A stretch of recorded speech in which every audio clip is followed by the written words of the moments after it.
Hi, you are listening to the Love and Money Podcast with Shakira. And today I'm going to talk to you about Bitcoin. So, where did Bitcoin originate from and why should you care? So, Bitcoin is from a guy by the name of Satoshi Nakamoto, and he is an anonymous person. And in 2008, he published what is called a white paper, bringing this new cryptocurrency to the world, this new ideal of a digital asset, and the whole blockchain phenomenon. And so, based on this, one Bitcoin has pieces in it, and those pieces are called Satoshis.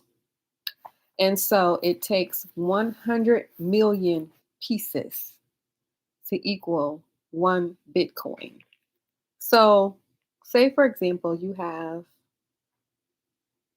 one circle. So this one circle is your one Bitcoin.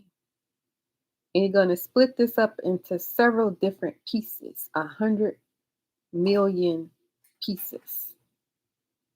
So you have a piece, a piece, a piece, a piece, piece, 100 million of them over and over again. 100 million. 100 million is equal to one Bitcoin. So this allows people to go in and buy pieces, otherwise known as Satoshi.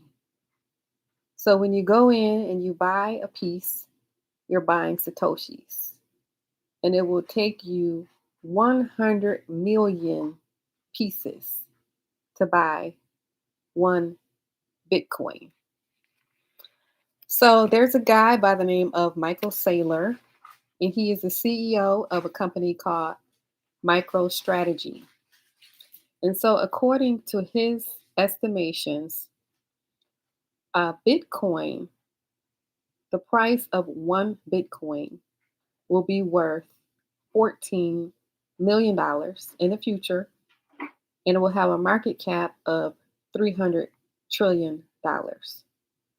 So, like I had said before in other videos, some people are for Bitcoin, other people are against Bitcoin. And I understand that because Bitcoin is relatively new, even though it's been around for about 10 or so years. Some people still don't trust Bitcoin. So investing in something like Bitcoin would be something that you would do at a lower percentage rate, like 5% or less. So I invest in Bitcoin at a rate of 1% because it's better to be in something and take a risk than to not be in it and just completely lose out. So 1% is what I'm doing. And it's really a personal decision if you want to be in it or if you decide that it's trash and it's something that you don't want to be in, that you consider it worthless. So, like I get said again, what I'm doing is 1% in Bitcoin. We know that the majority of your wealth should be in things like index funds, real estate, creating businesses, um, side hustles, things like that. But it's a good idea to diversify.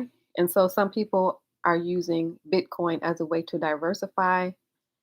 Um, 5% or less is what's recommended. I'm doing the 1%. But there are other people who have a whole lot of wealth and it doesn't hurt them at all to go as high as 30%, 30% in Bitcoin. So, like I said before, I'm doing the 1% Bitcoin. It's a good way to diversify, but it's not the bulk of where the wealth creation should be at. It's just something on the side, just to diversify.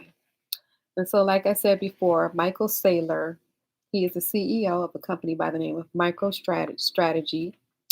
And he is estimating that the price of one Bitcoin will be worth $14 million. So the way Bitcoin works, where it's divided up into several different pieces, otherwise known as Satoshis, $1 is worth 12,270 Satoshis. So, so in essence, you need a whole bunch of pieces or Satoshis to equal $1. Like I said before, $1 is equal to 12,270 Satoshis. So if you notice, the person who created this Bitcoin going under the pseudonym Satoshi Nakamoto, if you notice, this is an anonymous person. He kept his identity private. Um, there were two people over in Africa who created their own cryptocurrency, and they were not anonymous, and they ended up missing.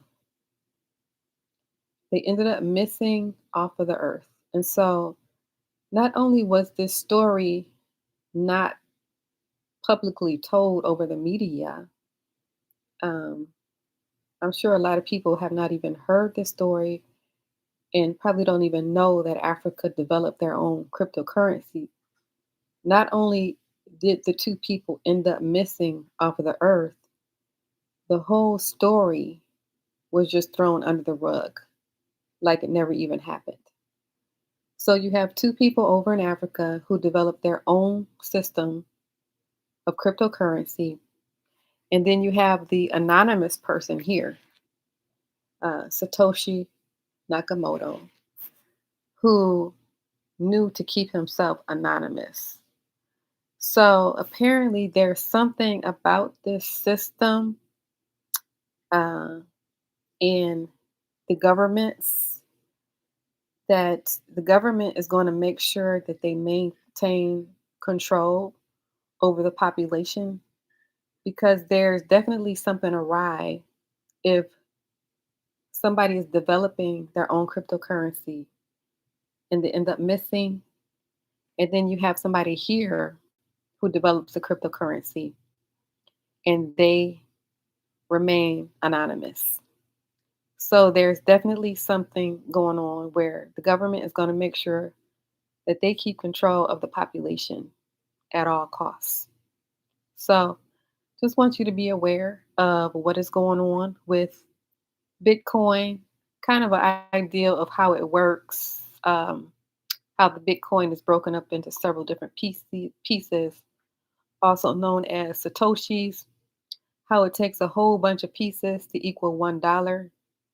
And then Michael Saylor, he's a well-known he's a well-known person in the financial industry, how he's estimating that this price of one Bitcoin is going to be extremely high, into the millions. So the people that are in it, they're going to benefit greatly, according to Michael Saylor. And then the people who are not in it are not going to see the benefits of Bitcoin because they chose not to get in it and they didn't trust it, which is understandable because it's relatively new, even though it's been around already for about 10 years. And then you know that it's a good idea to diversify with the stocks, the real estate, creating your businesses, and the side hustles. And then Bitcoin is just a little something on the side just to diversify. It's not something that you put your main focus on or your main attention on. So, and like I said before, I'm just doing the 1% with Bitcoin. So, this is the Love and Money podcast with Shakira. If you like this podcast, please share it with one other person. And please hit the like and subscribe button. It helps the algorithm. Thank you for listening.